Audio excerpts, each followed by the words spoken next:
Vous avez tout à fait raison. J'étais très ému et très touché par les propos de Mme Comines qui a eu le courage de dire la vérité. C'est-à-dire que c'est la France, l'État, la justice qui ont tué son mari. Vous savez, au début de l'émission, je vous disais la politisation qui s'est répandue partout, qui a pourri tout, et je parlais de la justice. Et en 2 phrases, je vais vous expliquer ce qui s'est passé depuis 50 ans. Depuis 50 ans, nous avons une gauche judiciaire qui a délégitimé la sanction et la prison, qui a estimé qu'il est interdit d'interdire, vous vous souvenez de ce fameux slogan de 68, et qui a estimé que la prison était à l'origine de la récidive. Et ils se réunissent depuis 40 ans en colloque dans lequel ils se repaissent de pseudo-statistiques qui prouvent que c'est la prison qui provoque la récidive. Vous savez que quand M. Badinter, paix à son âme, est arrivé au ministère de la Justice avec le syndicat de la magistrature, parce que tous ses conseillers étaient du syndicat de la magistrature en 1981, il a, par une loi d'amnistie, à l'époque ça se faisait, libéré, écoutez-moi bien, 40% des prisonniers de l'époque.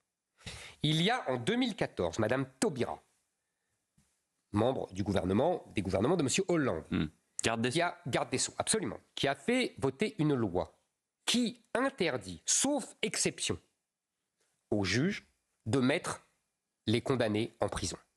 Ils ont renversé la règle et l'exception. Voilà le résultat de la politisation de la justice.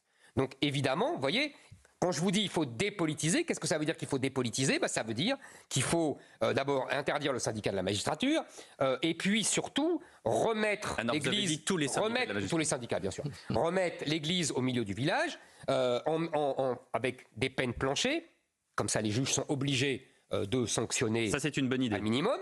Et deuxièmement, supprimer les réductions de peine. Parce que vous savez qu'aujourd'hui, le prisonnier, quand il va en prison, ne fait pas le tiers de la peine qu'il a de la peine qu'il a reçue, qui est elle-même, en général, même pas la moitié de la peine qu'il encourait par son délit. Éric Zemmour, est-ce que vous faites confiance au nouveau gouvernement que va former M. Barnier, avec probablement des personnalités de droite, peut-être à la justice ou à l'intérieur, pour changer ce genre de choses ? Écoute, je vais vous dire la vérité, j'ai été trop déçu.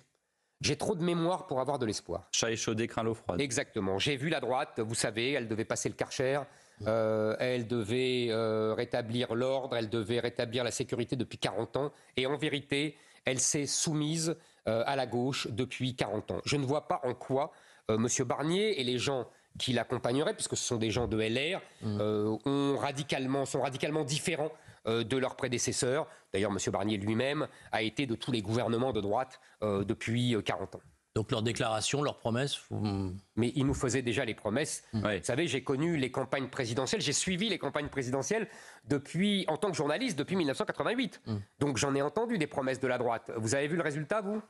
Mathieu Bocoté. Il y a la droite, il y a la gauche aussi, et on a vu, il y a la fête de l'UMA hier, et qu'est-ce qu'on voit à travers ça? Le choc entre deux gauches. Une gauche incarnée par M. Ruffin, qui dénonce le racialisme qu'il prête, à tout le moins, à la gauche mélenchoniste, et de l'autre côté, la gauche mélenchoniste qui dit M. Ruffin, dans les faits, mentalement, est déjà rendu au RN.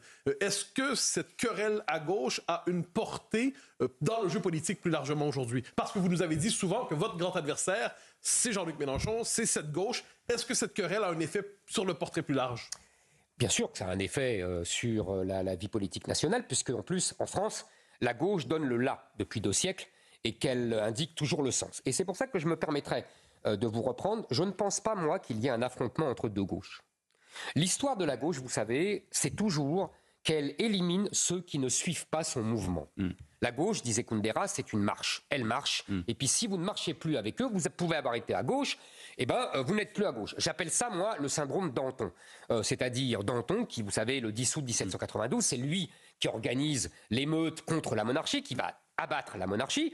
Et 2 ans plus tard, seulement 2 ans, il est guillotiné par Robespierre. Cet homme n'était plus de gauche. C'était Ruffin. Vous voyez, voilà, c'est ça la gauche. Donc aujourd'hui, la gauche, deuxième élément, la gauche invente toujours le peuple qui va avec son mouvement. Sous la Révolution, on parlait, c'était le tiers-état, c'est-à-dire les bourgeois et les paysans. Au XIXe siècle, ils trouvent un nouveau peuple, c'est la classe ouvrière. Et aujourd'hui, c'est le peuple islamo-gauchistes.